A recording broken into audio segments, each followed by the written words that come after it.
moisture in. Peat moss is a different product, so when you go to the nursery, do not add peat moss. I'm sorry. Spanish moss is actually the gray kind of dry product. You can use that as a liner for a basket if you put it in thick enough. It tends to not hold moisture, so it's really good if you have plants that like a dry soil.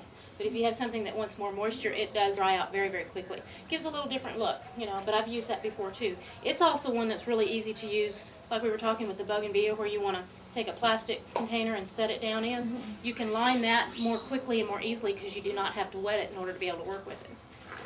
But this, you're going to start at the base, and you are going to just press that moss down in the bottom, and you want to get a really pretty thick layer, especially on the very bottom, because that's going to hold your soil in. And you want it thick enough that the moss is not going to all fall through and the soil is not going to fall through.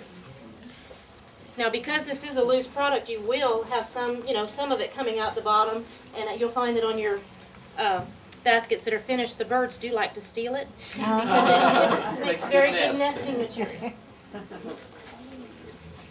But as you can see how much moisture this is holding, that is a real advantage in the summer months when you have plants that require more moisture or when you don't want to have to water as frequently.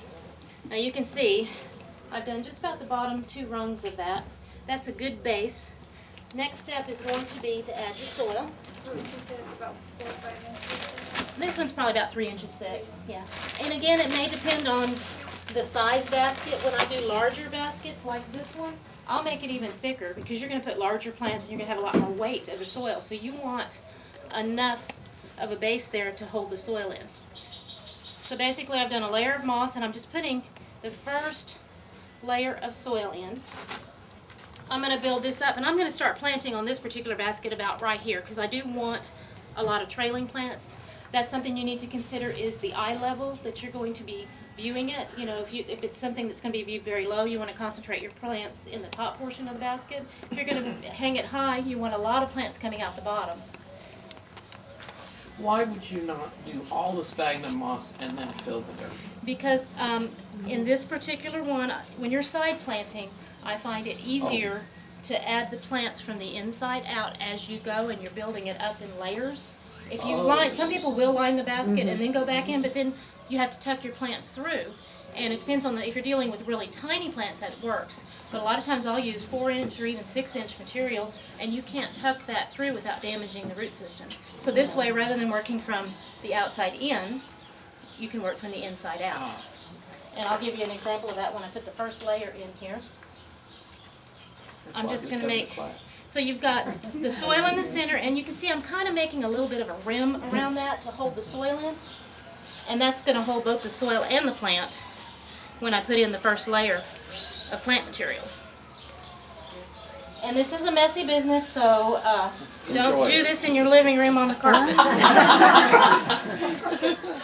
Do this on a surface, you know, outside where you can either clean it up or hose it off real easily because you will have moss and dirt everywhere.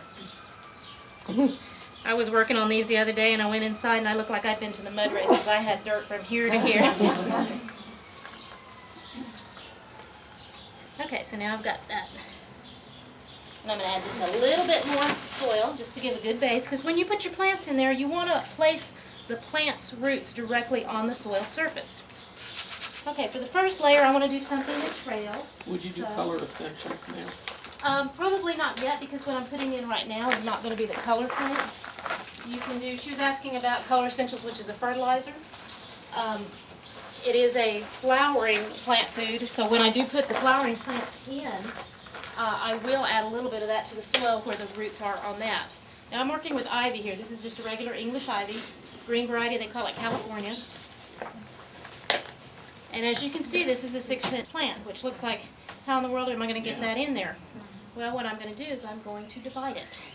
And the reason I'm using 6-inch as opposed to a smaller 4-inch, which you could do, is typically the 6-inch have a little more length.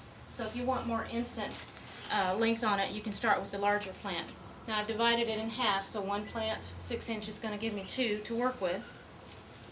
And another consideration is this basket has 4 chains on it, so when I'm putting plant material in there, I'm going to be working in multiples of 4. So keep that in mind when you're selecting your plants. If you have a 3-chain basket, work in multiples of 3 and make sure you purchase enough of the right plants in each of those multiples. Question? Do you sow plants or wet your plants before you? They do need to be moist. As you'll notice, this ivy is very, very moist at the root ball. It's a good idea to water your plants at least an hour before you're going to work with them, because you want to have enough moisture in the root system that when you're taking them out of the pot and when you're manipulating them, particularly if you're going to divide them, you never want to do that with a dry root ball because you will damage the roots and probably kill the plant. Now, some plants take better to dividing than others.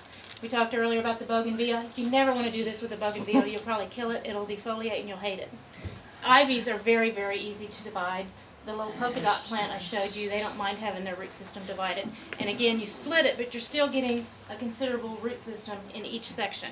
Now what I'm going to do with this, and again, since it's nice and moist, I'm going to compress the roots a little bit to kind of make it flat. That's going to give me more room to work with in here. And I'm going to start in this section here and just pull it through.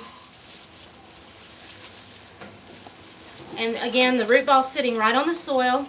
The edge of it is right there on the edge of the moss. And that way you're getting some length that's going to start there. I've got 4 sections here, so I have a second one I'm going to do the same thing with and just divide it through. Oh, you don't put it in a hole, you put it on top of the soil. Well, it's resting on this bar right here. 2 things depending on the plant. You could actually run it through over the bar this way because you want it supported enough that it's not through. Especially, this particular plant has a little bit bigger root system, but when we start working with little ones, sometimes if they have a tiny root ball and you stick it right here, it'll just fall right through. So you want to make sure you have something. I typically rest it either next to the bar here or on the bar here so it doesn't fall out. As the plant grows in, you're going to have roots that are going to hold it in place, but in the beginning you have to consider, you know, that the plant needs to be supported. Okay, I'm going to get my second ivy here, so we're working with 2 6-inch here. I'm going to do the same thing. Like I said, ivies are really easy, they're nice and moist, and you can just kind of hear it rip a little bit. And don't panic, that's not a bad thing on this plant. So I'm going to pull this through. Now, ivy's pretty forgiving, you know, if you pull it through and damage a little bit, it's going to recover anyway. Some plants are very delicate. I don't recommend doing this with all plants because, like I said, particularly things like petunias or alyssum, which have a real delicate root system, if you do this with them, you're probably going to kill about half of them. So I'm just pulling that through. And again, it's sitting right on top of that soil. If you have a plant that has a really delicate foliage or flower and you don't want to damage it as you're pulling it through, another little trick is to take a paper towel and wet it, and you can wrap it in that and then kind of compress it and pull it through, and that protects it somewhat. But on the ivies, I find it's usually not necessary. And if you have a few that come through and look like they're a little stressed, you can always trim them off as you go through. But ivy is one of those plants, it forms roots along the stem, so everywhere that it hits soil, it's going to come out and grow. So now I'm just kind of pulling that through, and you can move them as you need to. So that's your first layer. Next thing I'm going to do is add a little bit of moss in between to hold those in place. Another layer. Now this layer on the side is not quite as thick as you have on the bottom, but you still need enough of the moss in there to actually physically hold the soil and the plants in place. And you kind of push it through as you go.